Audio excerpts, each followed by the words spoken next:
welcome, welcome. Welcome to Replenish, the atmosphere of discovery, where we discover the master's plan for our lives. So today's session is session number 89. We are going to talk about mind battles versus mind games. Mind battles versus mind games. So if you know someone that's dealing with the mental battle or someone playing games with their mind, please share this live with them. Okay.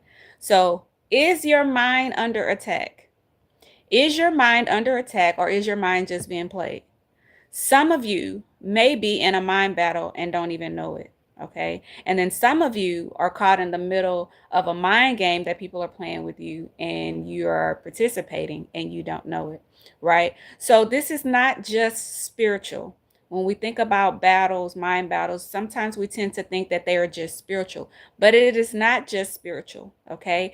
It isn't just spiritual. The mind battle is not just a spiritual thing, it's also psychology, right? It's also mental, it is also chemical. Okay, your brain could be assisting the things that are breaking you and you don't even realize it. Right. So today we are going to expose the difference between a mind battle and a mind game, right? What it's doing to you, okay, chemically, mentally, spiritually, emotionally, and more importantly, how to stop losing both. Okay. So it could be the difference in winning a war for your sanity or playing into the enemy's game for your soul. Okay, so don't play the game, win the war. So let's begin with the difference between a mind game and a mind battle. Okay, if you have access to notes, this is one of the sessions that you may want to take notes on. Okay, so a mind battle refers to an internal mental struggle or conflict within yourself. A mind battle usually refers to an internal mental struggle or conflict within yourself. It involves the battle deep within your thoughts, right? The battle with making decisions, the challenges with regulating your emotions, or even battling inner fears, doubts, and desires. Okay, this is mind battles. These mind battles affect many areas of your development, right? Including your personal, emotional, mental, and spiritual development. Okay, it stunts it or it can push it forward, right? It affects your emotional and intellectual maturity. Okay, it affects your focus. It also affects the capacity for you to have self-control, and it either dwindles or increases your mental strength depending on how you handle it, right? So mind battles, while mostly invisible to other people, they are very powerful. They have so much power over your life, right? In a mind battle, it's basically you versus fear, you versus doubt, you versus distraction, you versus the temptation, right? It's the resistance that you feel in the quiet moments when nobody else is watching. When you're fighting for peace, when you're fighting for that self control, you're fighting to maintain your sanity, right? Those are mind battles. Now, mind games are deliberate, strategic, psychological tactics used by other people to confuse, manipulate, or control you. Mind games are deliberate, strategic, psychological tactics that are used by other people to confuse, manipulate, or control you. And sometimes they playing right in your face and they letting you know it, right? And other times they're more subtle and they can seem playful, but it's actually toxic. Okay, so the mind games people use to confuse, manipulate, and control you.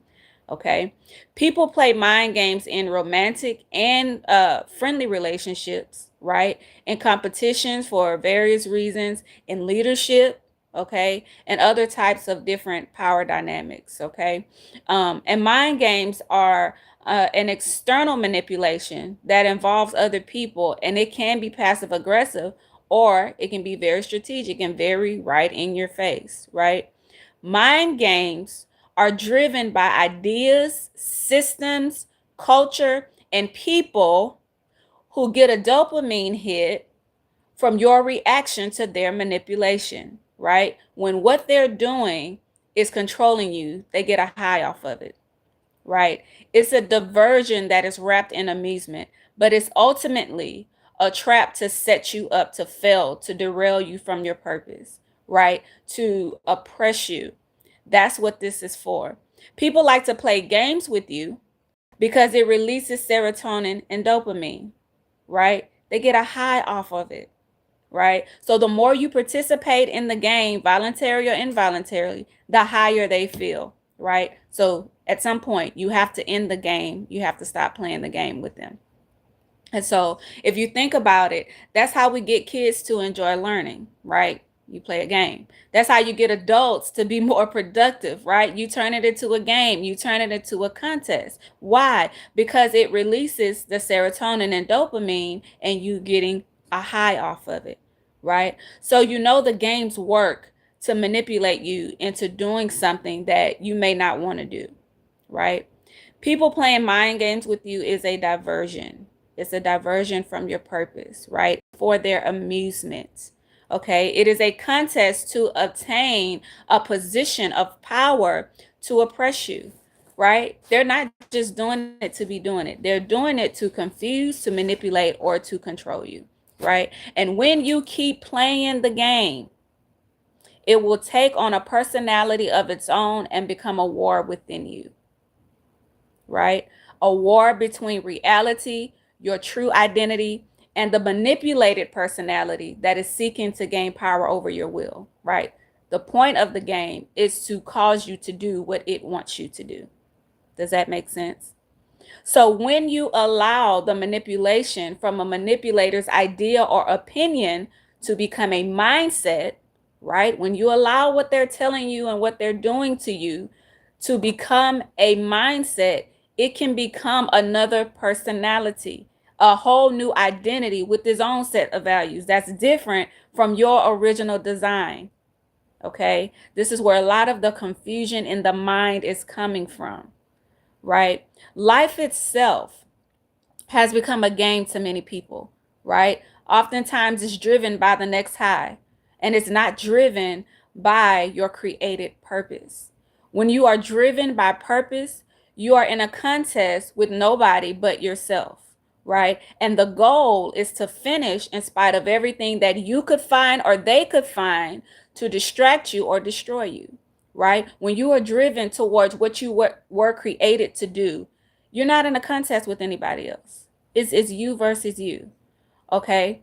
When you rely on negative coping mechanisms, right, to try to manage your mind and your emotions, please listen to me. When you rely on negative coping mechanisms to try to manage your mind and emotions, your endorphins will assist them.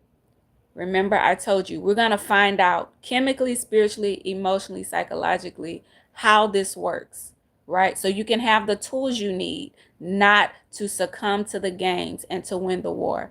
So the systems and chemicals in your body will work because that's what they were created to do, right? So even when you introduce things that shouldn't be there or you overstimulate them the wrong way, they still do what they were created to do. We are the only ones that have free will.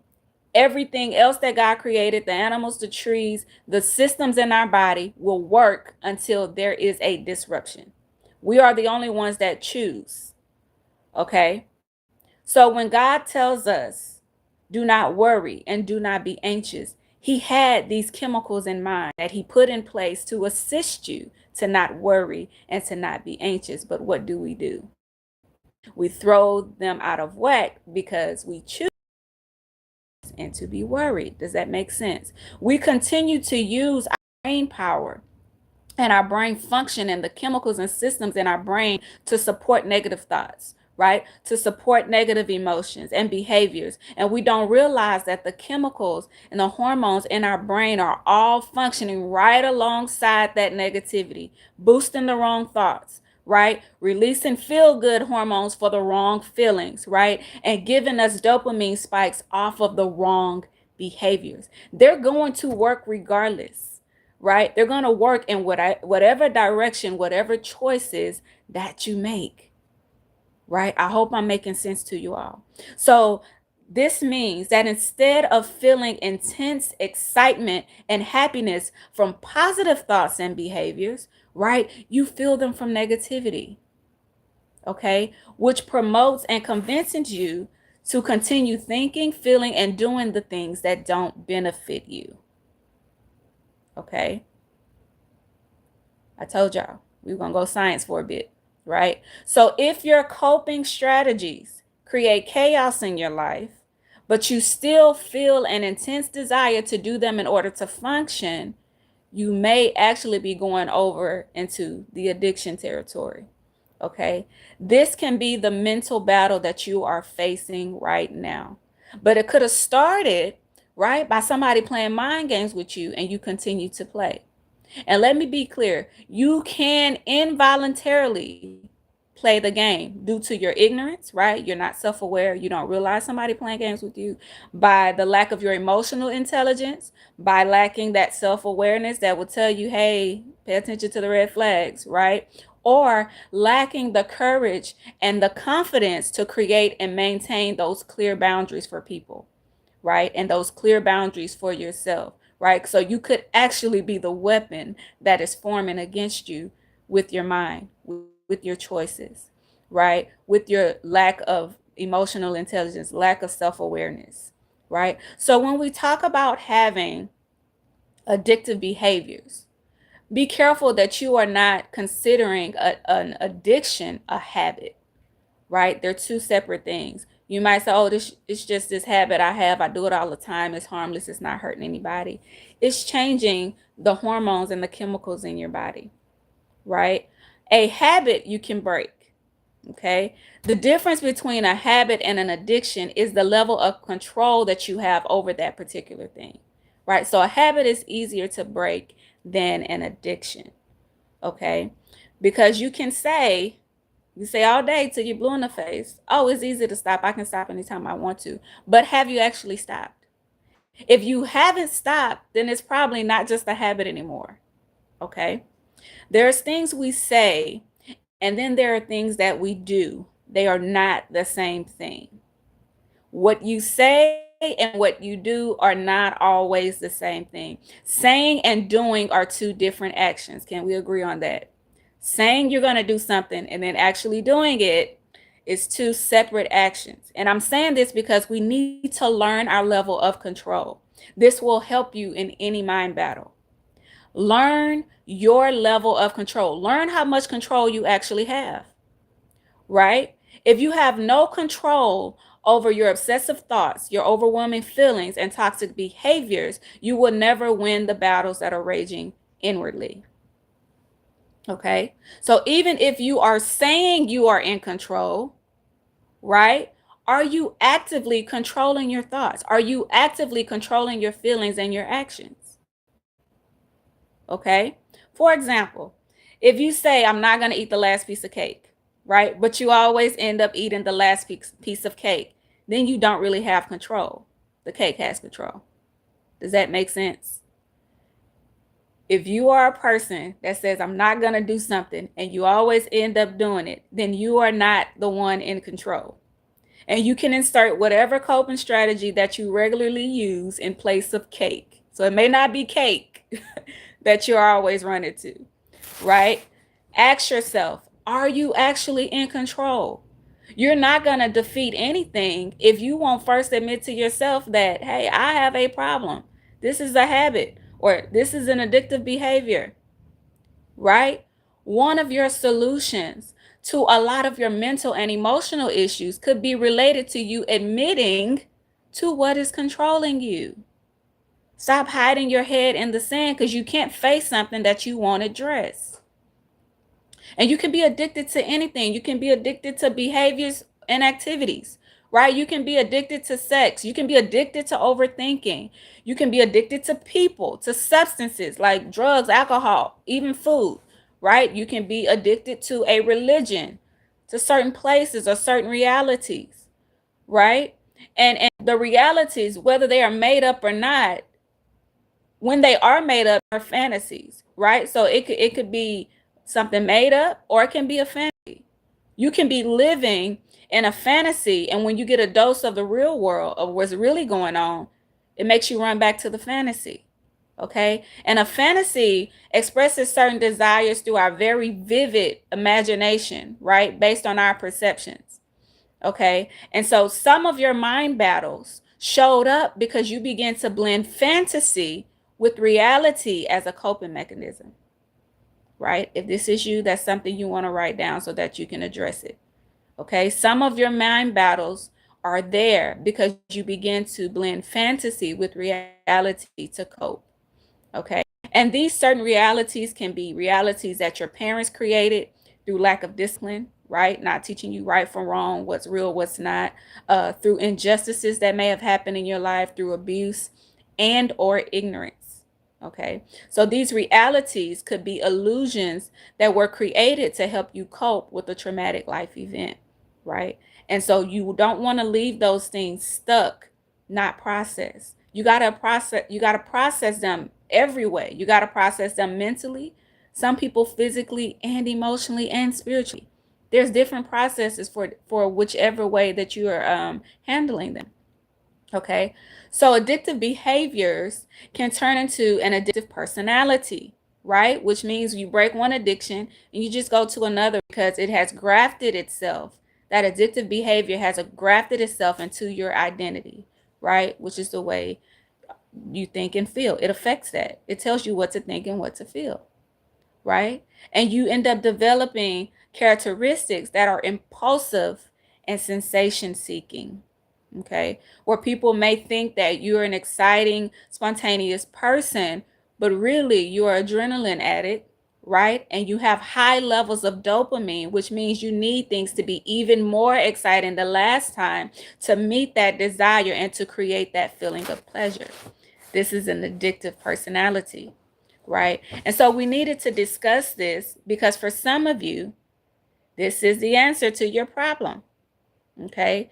This would be the result of you not keeping God as your source, right? And lacking that self control. But creating a bigger problem does not solve the problem, right? So you have a problem and you go to these negative coping mechanisms, which just makes it a bigger problem. Okay.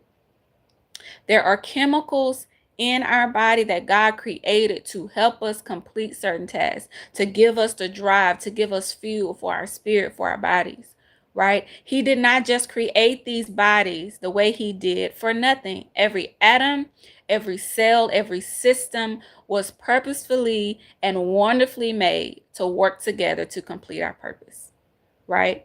And so that's why I say we're going to science because you need to know why your thoughts affect what you feel, which controls what you do, right? And how these hormones affect what happens in your mind and body when they are not balanced.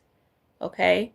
Endorphins are hormones that the body produces in response to pain, stress, and pleasurable activities. Okay? Endorphins are hormones that your body produces in response to pain, stress, or pleasurable activities. Their job is to help your mood, right? And to help your overall well being by reducing that pain and stress. Okay? And these hormones are released by activities that bring you pleasure. Okay? Some people like to exercise, some people like eating, massages, laughing, falling in love. Activities that bring you pleasure releases these endorphins, right? That are supposed to improve your mood and your overall well-being, right? Both endorphins and dopamine provide a similar experience, but endorphins are released in a certain burst, right? But dopamine is released more over, an extended period of time.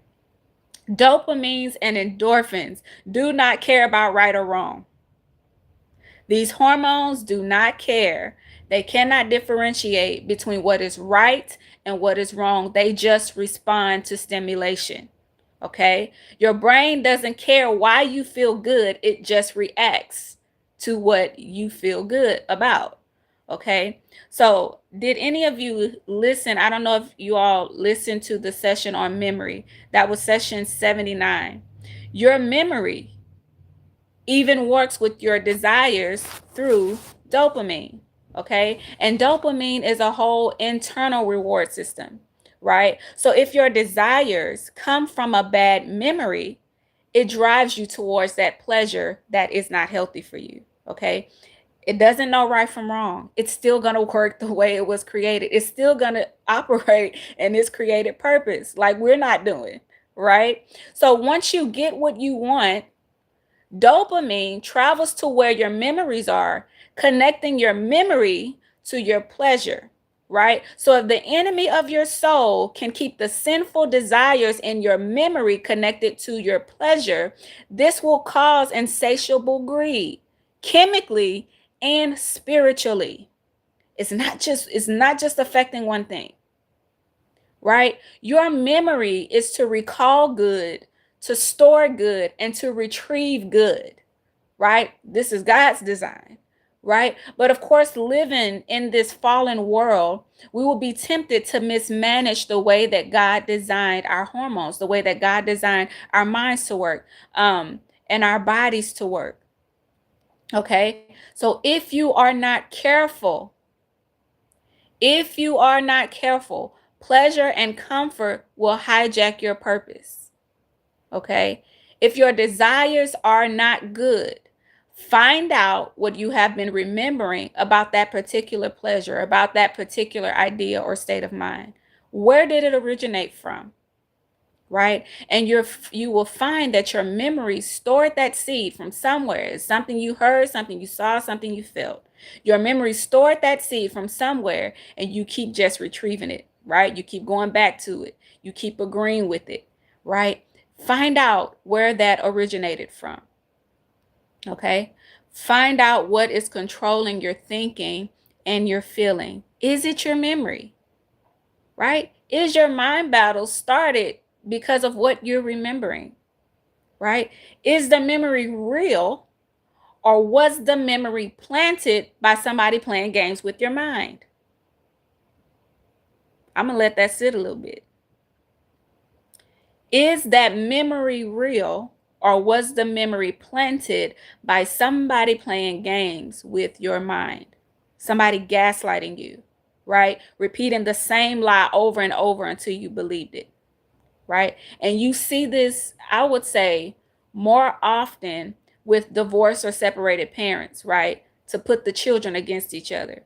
They give the child only their version of events to make the child hate the other parent, right? You see this with people who want their enemies to be your enemies, right? They're recalling things to you to plant it there, right? And if they say it over and over and over, you will believe that this is true, and now it's in your memory, right? You see this in politics. Politicians repeating the same thing until you believe it's true. You see this in abusive relationships. It could be friendships as well, right? When you are trying to build awareness and emotional management, instead of allowing yourself to become overwhelmed or to become a victim in somebody's mind game, put what you are thinking and what you are feeling into these categories. Okay? Is it good or is it evil? Okay? Before you become overwhelmed and before you become a victim in somebody's mind game, is it good or is it evil?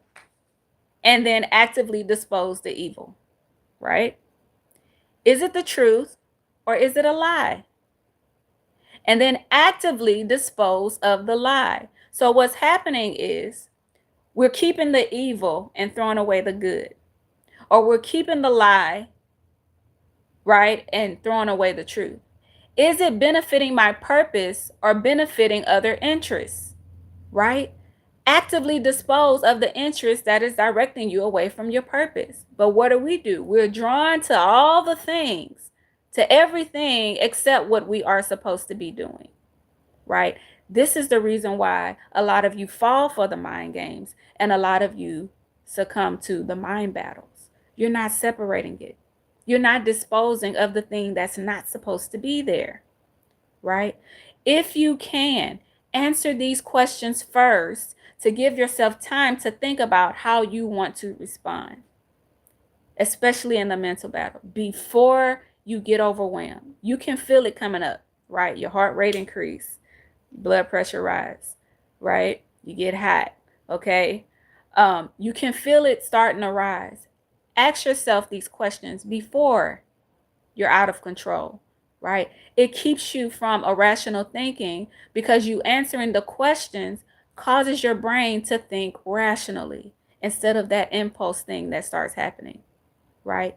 When you ask a question, your whole brain is stimulated and then serotonin is released, which causes the brain to relax. This is a something you can do quickly. Ask yourself a question, right? When you feel anxious or angry, before flipping out, ask some questions and actually wait for the answer. When I ask a question and I'm upset or overwhelmed, I'm using that moment to regulate my emotions, to eliminate pressure that don't belong to me, right? And to receive clarity. When you are relaxed, you're most likely to receive answers and develop solutions, right? You'll be able to see a strategic way of escape. Okay. Before you answer someone else's question that may seem to overwhelm you, ask yourself a question, right? And then contemplate the answer, okay, in order to calm you down. Did y'all get that? You are hardwired to respond to the last question asked. So if somebody's questioning you, ask them a question. That gives you a moment to regulate yourself, to calm down, right? You are hardwired to respond to the last question. But you can be trained to answer questions in the order that they're given depending on your profession. So depending on if you're a lawyer, a judge, or something like that, a detective, you can be trained to answer questions in order they were given. But most people respond first to the last question that they heard. So if you quickly get overwhelmed, try that. Ask a question first. Okay, ask a question. Take a moment to actually contemplate the answer, right? Don't use that moment to get more angry. Okay? Ask a question, contemplate the answer. Ask yourself, is this good or evil? Actually think about, is this good or evil? Don't think about what you're feeling. Think about the facts. Is this good or evil? Is this a truth or a lie? Is this benefiting my purpose or some other interest? Those are 3 questions you can ask yourself to cause your brain to be stimulated to relax. Okay? Brain chemistry can distort our purpose when it is misused, when it is mismanaged. Okay? When certain chemicals in the brain are out of balance, it can seriously impair your ability to concentrate, your ability to regulate, and to resist temptation. Okay, so we talked about a few chemicals already. So dopamine is involved in motivation, reward, and attention. Dopamine is involved with motivation, reward, and attention. Too little dopamine can cause your motivation to be misdirected, right? And we talked about in session 72 with motivation, when you say, I don't have motivation, we are all motivated. It's just we are motivated in the wrong direction. So it's not that you don't have motivation. Even when you don't do something, something motivated you not to do it, right? Too little dopamine can also cause you to constantly be distracted and you have trouble maintaining your attention. Too much dopamine is what causes you to have that impulsive thinking. Dopamine teaches you what you want and then drives you to go get it. That's what that hormone does, right? But if what you want is taught to you by the Spirit of God, then the chemical in your brain will drive you towards a positive vision for your life instead of towards self-destruction. So are y'all understanding how God created this body and the chemicals, the hormones, the systems are going to do whatever they're supposed to do? We are the ones that control that. We are the ones that control what these chemicals and hormones work for. Okay, so you need a steady supply of dopamine because it also fuels your motivation and your focus. But it is only beneficial if your motives are pure, right? And your focus is on what benefits your life. Surges of dopamine can be a problem and cause addiction when it is not in constant supply. Remember, dopamine is gradual. Endorphins is those short bursts, but dopamine is supposed to be released gradually. So when you have a surge, it can cause addiction. Okay? And again, saying you won't do something is not actually stopping, which means that you are not in control. Okay, so just telling yourself you won't do something does not change your brain chemistry. You must stop stimulating that area that you're tempted in. You must stop stimulating the area or the and doing the things, thinking about the things, feeling the things that you want to stop. Okay, you have to take some measure to actually stop agreeing in your thoughts, in your feelings. Okay, increase your steady supply of dopamine by finding pleasure in things that are good for you daily. Okay, instead of finding pleasure in the tempting things that create surges, which causes you not to be in control. Right? If you allow negative things to stimulate you or to feed your spirit, it affects the chemicals in your brain. They're going to work whether you're feeding them positive or negative things. Okay, so when brain chemistry is out of balance, whether it's due to genetics, trauma, your diet, your lack of sleep, or chronic stress, the parts of the brain that control focus and decision making will not work as well. Okay, and this can show up as you having a hard time focusing, you being distracted easily, you forgetting things, you feeling mentally worn out, right? You must rewire your reward system chemically, spiritually, emotionally, and mentally, right? Be very intentional about shifting your focus away from the destructive patterns, right? In order to do this, you must recognize your negative coping mechanisms, recognize your toxic behaviors, recognize the different pressures and trust issues and these non-evolving mindsets. Okay, you can rewire this chemically when you avoid the dopamine spike by maintaining a healthy daily supply of it through exercise, through good nutrition, through different supplements, sleeping properly, right? Even sunlight. Get outside for a few minutes a day. All right. You can rewire it spiritually by regularly doing things that quiet your spirit, that brings peace to your spirit, right? By operating in your God given purpose. Your spirit will never be whole, and your brain will constantly remind you as long as you hide and reject God's design for you. Okay? Feed yourself the things that are morally good, that are praiseworthy, that are excellent, so that you start receiving that pleasure, that uplifting from good things instead of the negative things. Okay? You rewire it emotionally by building your emotional tolerance, right? Learn to sit in discomfort. Everything is not going to be comfortable for you, right? Sometimes you need to be bored, right?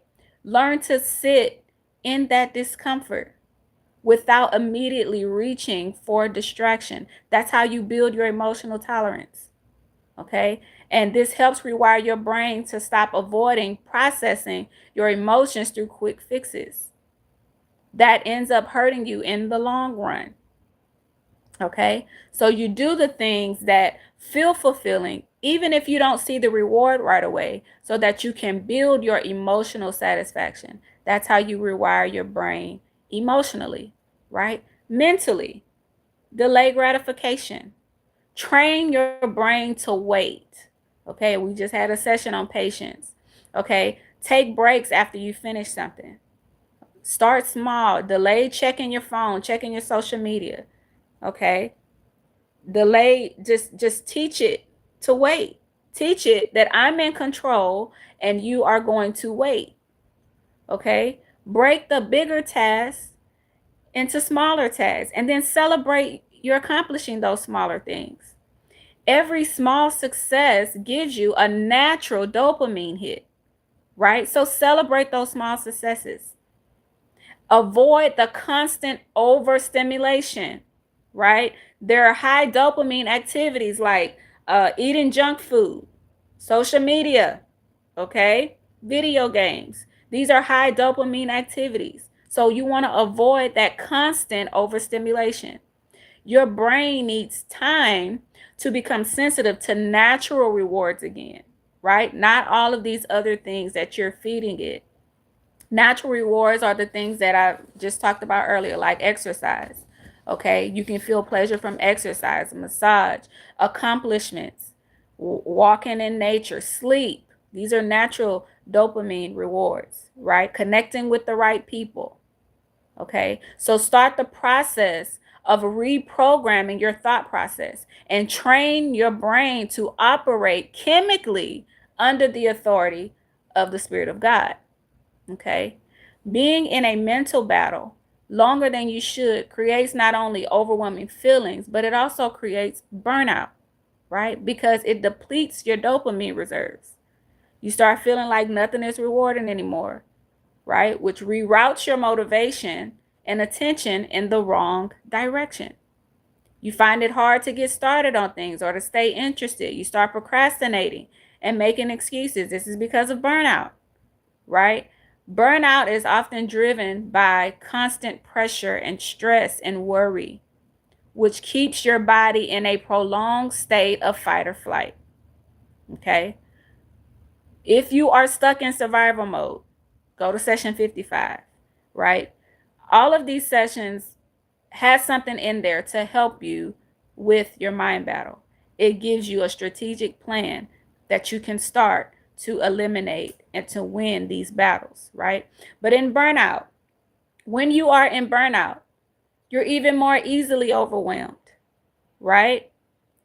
Rest and sleep is something that we need, but somehow we don't see it necessary, but it is necessary to regulate our emotions, to regulate our spirit, to regulate our bodies, even our minds, to strengthen our minds, right? So stop allowing what is breaking you to lie to you and control you. It's controlling what you think, it's controlling what you feel, and it's controlling how you act. Don't play the game.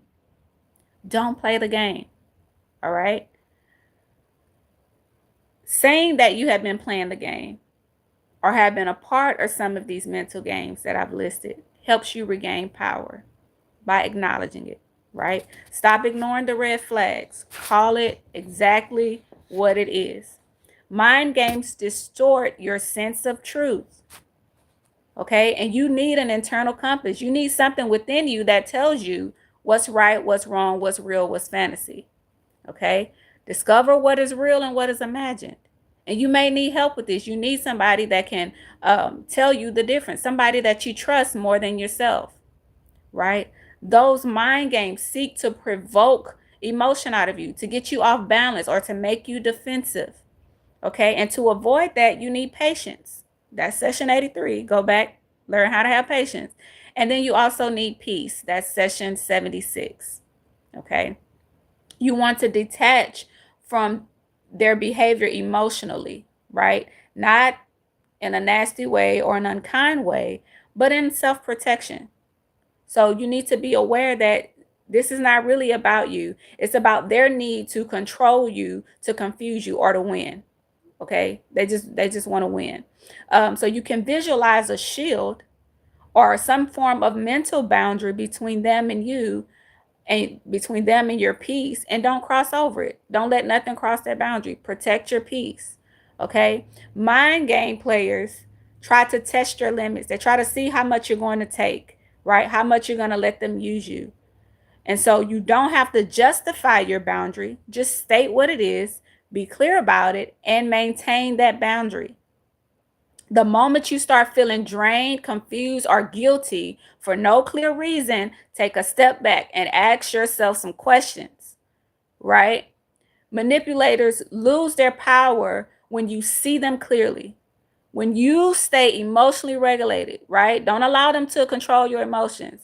If somebody can make you angry, they control your emotions, right? And refuse to play the game.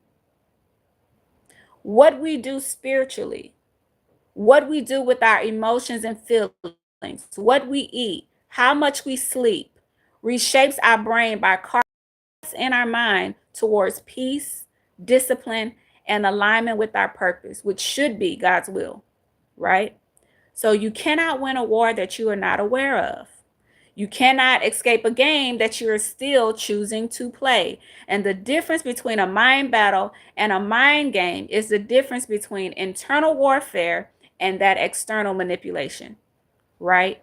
But both can destroy your peace, it can destroy your purpose and your identity if you do not check it. Okay, so recognize the source, recognize the root. Okay, this is the 89th session. We have 89 sessions to help you do that, to help you reclaim your power, to help you rewire your mind. So don't keep feeding what is breaking you.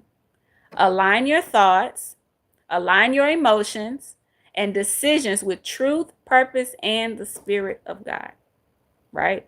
Because this is not just psychological, it's spiritual. Don't play the game, win the war. I hope that this session has been an eye opener for you so that you know that God's design of just these brains and these bodies alone is super special. Don't allow what is going to always do what it was created to do. It don't have another choice, right? We are the only creature, we're the only created thing that has a choice if we're going to do what we were created to do or not. These hormones, these chemicals, these bodies, they're going to do what they were created to do. You are the one that is supposed to control that. You are the one that's supposed to control what is stimulated. You are the one that's supposed to control your peace, right? Your level of stress, your pressures. You are the one that controls these things because they are going to continue to do what they were created to do, whether you're giving them negative or positive stimulation, right? Your reproductive system is going to do what it was created to do. Your digestive system going to do what it was created to do. So if you make the choice to do the things that will cause a disruption, it's still going to do it. It's not going to stop its function, right? Until you have overused it and maxed out its capacity, okay? And then it stops because now it can no longer do what it was created to do because of what you decided to do. And these are things that we decide in our emotions. That's why we need emotional management. Chemically, right? That what we're putting into our bodies, the stresses that we have, the pressures that we have. Spiritually, what are we agreeing to? These things affects every part of our being. So it's not just a spiritual thing. It's also chemical. It's also psychological. It's also emotional. All of it is supposed to work together for our good. All of it, right? And so if you didn't get a chance to write notes, please come back and look over it again and start writing down the things that may have caused the mind battles. Write down the ways to get out of those mind battles. Remember, if you get overwhelmed easily, before it reaches the point that you have zero self-control, ask yourself a question and actively contemplate the answer to give your brain a chance to relax, right? So that you can make conscious decisions. So I hope that this will benefit you all, and I will see you all next Friday at 3 p.m. God bless you.